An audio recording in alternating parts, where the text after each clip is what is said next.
Hi, I'm Kushbu Soni, the founder of The Mainstream. I'm super thrilled to share my screen today with Shreya Bhatnagar, the head of marketing for India and SARC at Jamf.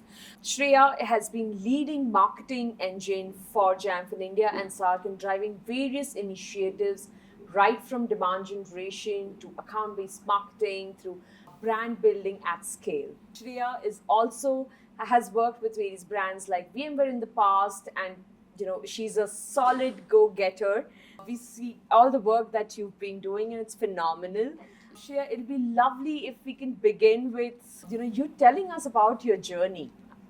Sure. So I think my journey began with VMware. I was a college grad picked by VMware for solely one reason. I remember my first day in VMware, and the only guidance I got from my supervisor, my manager, was, "You know why we've selected you?" And I asked them why. And we want someone who's not too institutionalized, someone who can come with fresh ideas, and that's your only job. Wow. That was the only job. He did not overwhelm me with the metrics I have to deliver on or with any marketing jargons that a new college grad, can really get worked up with. So the only KPI I had was to be creative at work. Right. And that was anything that I'd think about days and nights. You would only think of one thing: how is this edgy? How is this any different? How is it making an impact? When Correct. I'm, for example, presenting a marketing strategy, I'm always thinking of the impact now. Because, Right. of course, once I was presenting it to my managing director, and he just asked me one thing. He's like, "What's the impact?" And that question stays with me till date. Anything I prepare, anything I have, any idea I have, I always map it back to the impact it'll drive.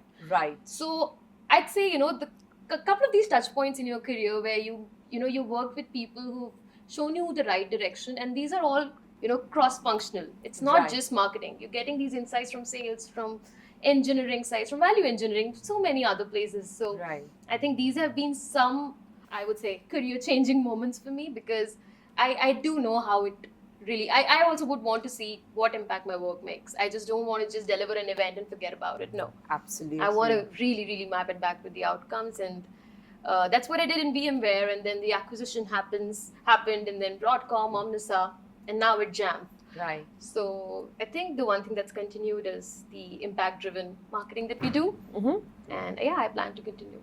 So, Shreya, how do you measure impact in marketing? What impact really means to you when you're driving anything and you have to look at the impact side of it, because it is your number one thing when you plan something. And honestly, when it comes to positioning all of this out, we've seen it. Yeah. We've Yeah. seen the way you drive, even in VMware, in Broadcom, and now in Jamf as well. The work that you do, the way you put it out, it's superb, right? How do you, when you're driving your own campaigns or any marketing program, what does impact mean for you?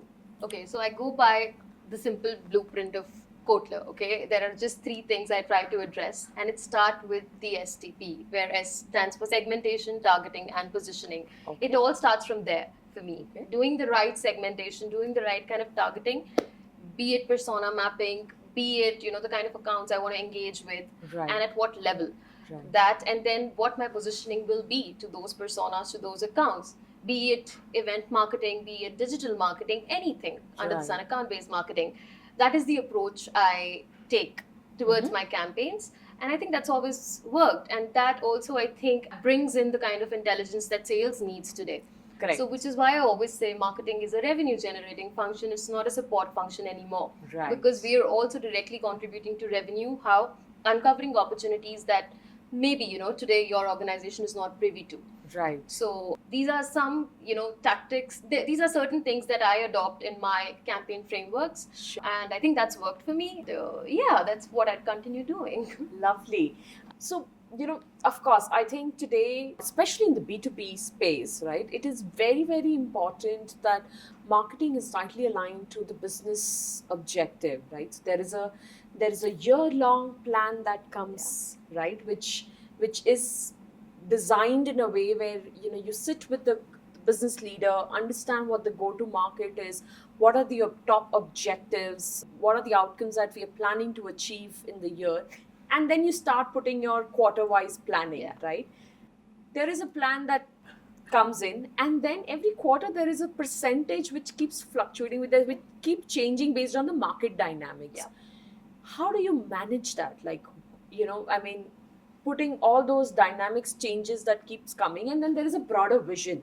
Yeah. So staying aligned to that and then doing these, how do you do it? We deep dive. I think that's the only solution to dynamics like these, and I think we have seen it all now. COVID coming, with the economy changing so much, so we deep dive into every use case that we want to position out there. For ABM, I think vertical industry is very important. The Yeah. industries we're focusing on, Jamf, for instance, it has a niche offering.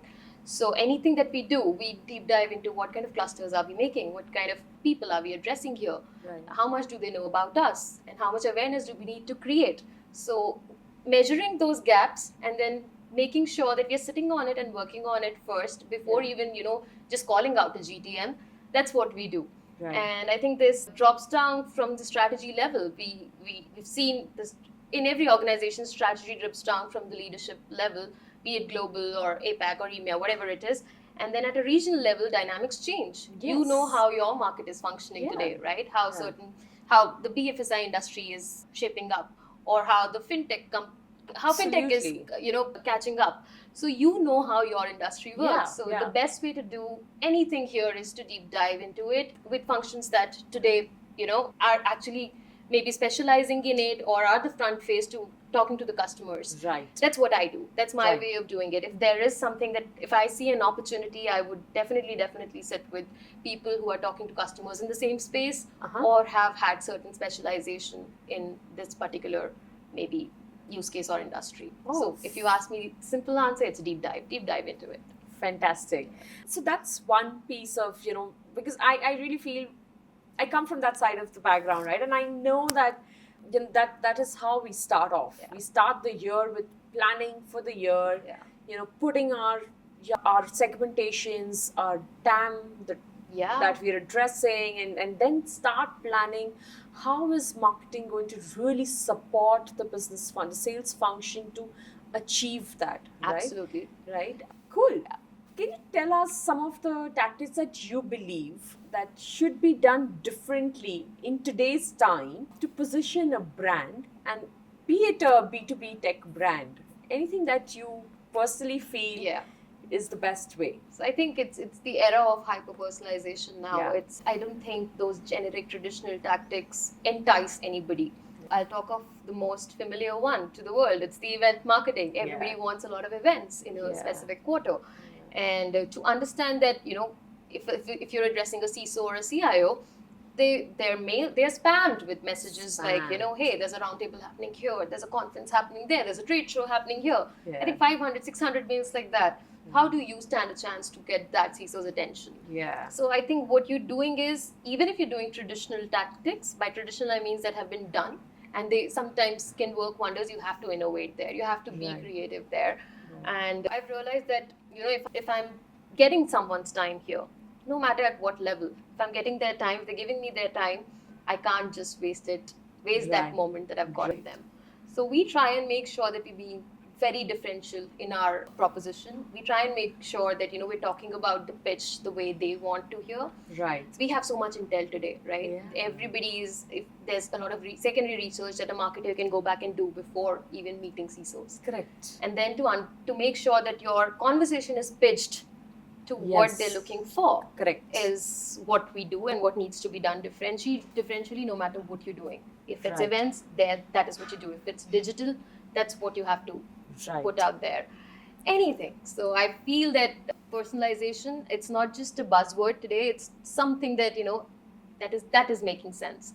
Absolutely. So know who you're addressing, I would say. KYC, know your customer, Correct. know what you have to talk to them about. If Yeah. you're meeting a CFO, yes, bring the cost optimization use case out in front of them. Absolutely. Bring the right kind of tactics, or build on the right kind of framework for these kind of personas. Not just that, if you're even addressing the user groups for that matter, Right. they are more technical, they're interested in being educated and you're creating advocates in them, right? Right. So even them today, they are invited in every conference, every trade show, right? What are you doing that registers differently with them? Correct. So these are the things that you have to think through. Right. I feel before just putting out an event or just rolling out a campaign. Right. And I think everything needs to be a loop now. It can't be like you just did one initiative and you're done. No. Absolutely. You have to look at the entire campaign life cycle. You have Yeah. to see how many touch points can you create until it converts, and even if it's converted, how do you create that person into a trusted advisor? Absolutely. And then comes ABM into play and whatnot. So Yeah. I think that you have to really be sure what you're taking out to the market and know who you're talking to and how you should be talking to them. Right, absolutely. Very rightly put, yeah, because I think today there's so much happening Yeah. in this space of even technology and cybersecurity. There's so many cybersecurity companies, so many tech companies, so many AI companies coming up. There's so much happening on the digital space, all our social media platforms, right from LinkedIn to Meta. Why did the B2B space of tech and cyber? We tend to use a lot of LinkedIn, then, Meta. But even in that space, it's become so crowded. How do you think, what is that one should really do to stand out different in the social media game? Social media game, I'm actually working on a strategy like that. And I think I talk about my market specifically in India, right? Because one thing I noticed is there are a lot of trash leads that we get. What I mean by trash leads here is that is not of organization's interest at the moment or are not Yeah. the buying centers at all, Correct. right? So what we do is, and to be honest, these social media platforms today, they have wonderful analytics. You Right. can play with it, you can be very precise, you can. So one thing that we do as marketers, one thing that I do is I make a precision campaign, and what I mean by that is I'm very precise with who I want to focus on. Correct. And because I can do that today, Yeah. I think back in the day when AI wasn't even there, forget AI, when there was not so much development happening on the social media front, I think there just existed a platform where you post something and maybe that may get viral one day. Correct. But today you have tools where you Yeah. you can literally drive traffic of a particular, of your wish list basically. Right. So that's what I would do. That's what I do today as well. I first and foremost sit on who I want Right. this content consumed by. Right. So that is something I spent a lot of time on. And then, like I said, creativity is something that that is a marketer's sword. Right. That is my sword. What do you think that I would do differentially from a competitor? It is how creative I can be Right. when I'm positioning anything. So visual impacts, I would sit in the customer's shoe and think, right, why would this ad banner Right. make a difference? I don't think so. Yeah. So I'd probably put a video out there, and a video not that captures the right kind of insights, market insights, or Yeah. maybe certain research that's done by a certain analyst Yeah. that works in our favor. So I'm just going to make sure that the content also is something that the audience resonates with. Right. So these are certain things. I think being creative for the kind of wish list that you want the content to be consumed by, that's my simple definition of how I'd go for a social media campaign. And the right Superb. keywords, if you ask me to get into technicalities, the right keywords are very important, because Yeah. one thing I've noticed Yeah. is I think our competitors are also using keywords that are similar to ours. So today, Correct. if you go and type something about, if you just type your organization's name, you might just Competition see the competition's name on top. True. And yeah, and I tested it once and I was like, wow, Oh, yeah. these are the things happening. So make sure you're addressing, just picking up the right keywords, and that what are the keywords working for your organization, and evolving that database for yourself again and again. So yeah, that's something that you have to do. Lovely. Do you see how important, we see marketing is always aligned with the sales function. Do you see, a need of sales to be rightly and equally involved with marketing?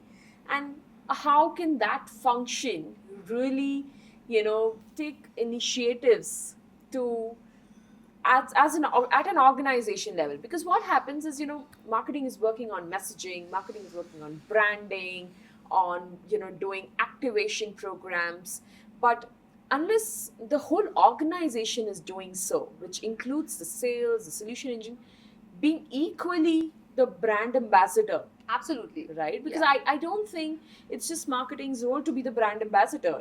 Everybody is in the Everybody, organization. yeah. So how do you kind of, take their confidence? Yeah. So, firstly, it's not everywhere that you find, such good collaboration between Yeah. sales and marketing. I've seen this.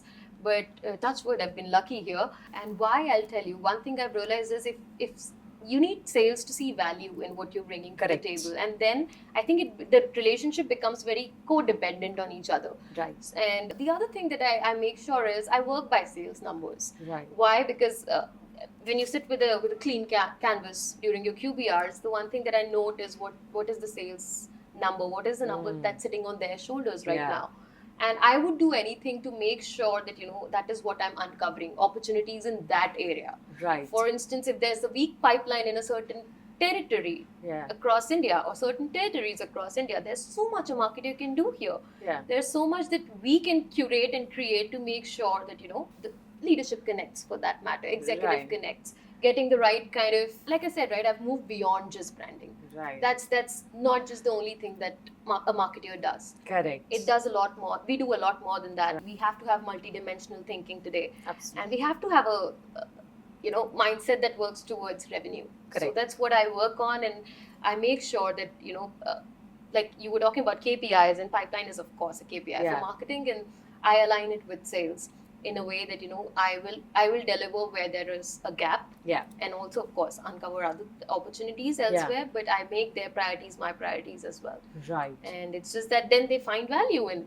collaborating with us. They know that we can help them. Right. So there's a lot of lots happening between sales and marketing from what I've seen in VMware and from what I see now.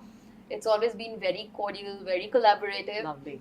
And there have been times they've come up to us and said, you know what, I need help in this. Yeah. And they would just state the pain point. Yeah. And you just have to pick the pain point up from there and just, come up with a solution or a framework that can help bridge that. Yeah. So we've done that. And I think ABM is also that kind of a problem solving technique, right? Sure. I remember back in the day, usually the kind of ABM I studied, it said that you should pick accounts where you've already penetrated into or where you already have inroads in. But I was having this brainstorming session, and then my country lead told me that, you know what, Shreya, why do something in an account we're already there? Pick Right. up something where we're not there. Correct. And that's something that we did, and there was so much we could do Right. within within that conglomerate space. So yeah, I just feel that there are so many problems that a marketer can solve, and it's just that you have to look at it from various eyeglasses. Right. That's what I do. It ensure, to be honest, bring the intelligence Yeah. to the table, and nobody will, underestimate the value it can, create.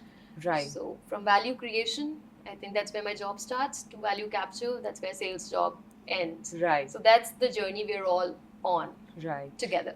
So, okay, superb. I think I kind of understood in the conversation, you love driving your marketing initiatives with data-driven Yeah, insights. strategies, Yeah. right?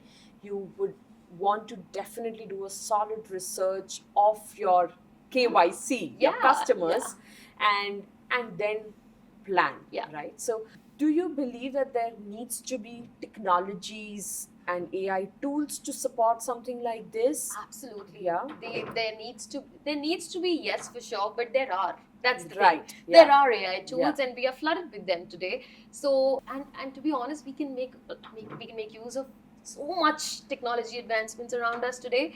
You look at the CRM tools now, Yeah. the way they have evolved, right? You can just your campaign is out there. You can map everything from user behaviors to what's really happening. You can close the loop on a tool. Correct. So these are certain, and like you said, right, this brings us closer to sales. This Right. brings us, we're working on the same interface there. Right. So I think AI has helped that, and not just that. Let's get back to the marketing part of it, where we're being creative, we're being innovative, we're making sure the messaging is being read and consumed by the right groups.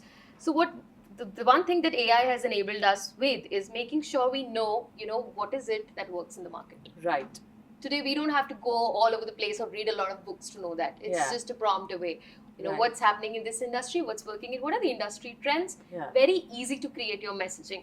Right. Very easy. So even after having this, if you're unable to create something Yeah. that that is bringing value, Yeah. I don't think we're leveraging AI right. Not just that, just making sure that your assets are, not only that, when you talk about, say, on the events front, right, there are so many interactive things that you can do, and Right. these interactions have to be correlated with, I've done this in the past, and I've brought in a lot of industry flavors to my ABM days. Okay, and what I've done is, for example, if I'm talking to, say, I'd take an example of the recent event that we did with FinTech. I would make sure that everything that we're talking about revolves around the same pool of, within the same trends that are running in the industry or that are shaping up the industry today. Right. So, and it's not just, to be honest, AI. It's just that standing at the event, I can talk about, hey, this CIO is interested in that, Yeah. and ChatGPT gives me everything. Right. 10 years ago also, what happened, what he spoke about, it's there, and how the pitch evolved 10 years hence is something I've seen. Yeah, so talking about another thing, which is creating the right kind of content, I would say, or messaging. I think today AI has empowered us to make that in the rightest way possible. It is so personalized. I don't think there has ever been a better era where technology gave away everything. Right. So today you need to be honest, the dependency on stats that have changed today dynamically. Right. I think that's something that is very impressive. I make use of AI for that, and tomorrow if there's a need for me to just talk to a CIO or a lead over a call, I think even I can do that. Right. I of course I do it with a sale, but I have enough insights through the CRM tools that we're using, through marketing automation tools in our organization. I have enough intel about that one account itself. So I can lead that call. How? Right. I know what's going on there. I know Right. what you're looking for. Right. And I know my solution. So that's how I can have that conversation with them. I think that's where AI has played a very pivotal role. It has really made everybody very, I think, collaborative. Yes. And I think we can totally, I hate to say this, but take over each other's role. Yeah. Yeah, and also I think with all these insights is when you can get into hyper personalization. Absolutely. Right? So Yeah. it's very important. I think it begins with insights sometimes, Yes. right? When you're trying to build inroads into an account, what do you know of it? Right. In previous days, you'll probably pay someone to do a lot of secondary research for 60 days or say 95 days, and then that is when you'll build on a campaign. Correct. That this is Industry 4.0 initiative is what I have to talk about in this particular segment. Right. But today, you don't need that much time. You don't even need to depend on Correct. a vendor for that. Correct. You can just do it yourself, and not just that.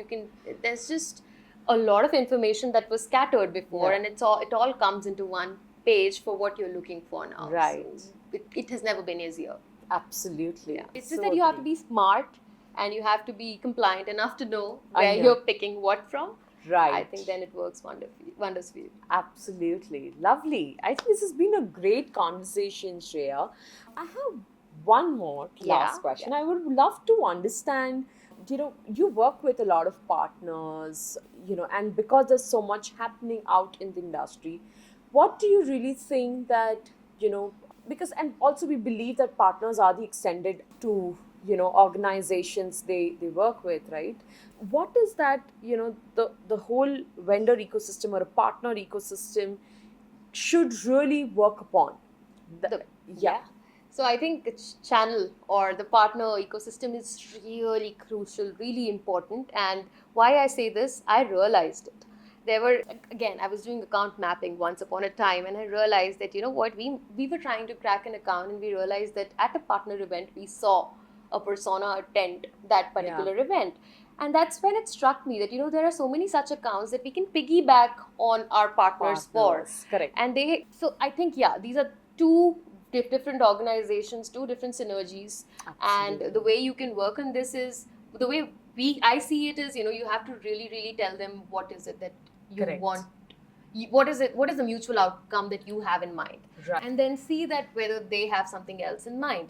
Right. And whatever it is, you have to get on the drawing board with them and understand that, if there are certain things that they have in mind, certain things that you're looking forward to, they all co-align. Correct. And you come up with one objective statement, to be honest, and then both of you should be working towards that. Right. So that's how we work at Jamf as well. I think the first thing that we do with our partners is both of us have to align on the kind of prospects that we're trying to, work on.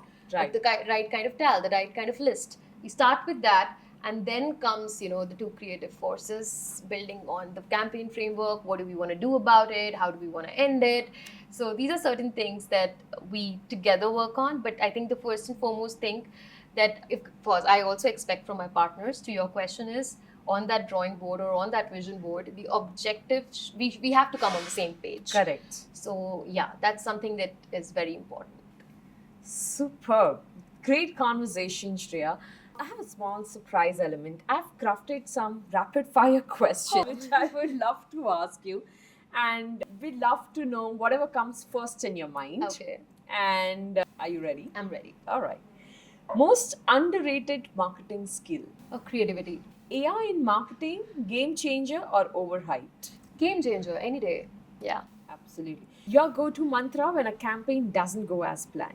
Mitigate it with as much creativity as you can at that Sure. moment. And once the campaign is over, do some campaign analysis, Absolutely. see what the gaps were, and then, yeah, work it out probably with the next campaign, or if there's anything you can do about it. Yeah, build on creative solutions. That's what I do. Super. Which brand you admire for doing marketing right? For doing marketing right, oh my god, it's in my phone, all these brands.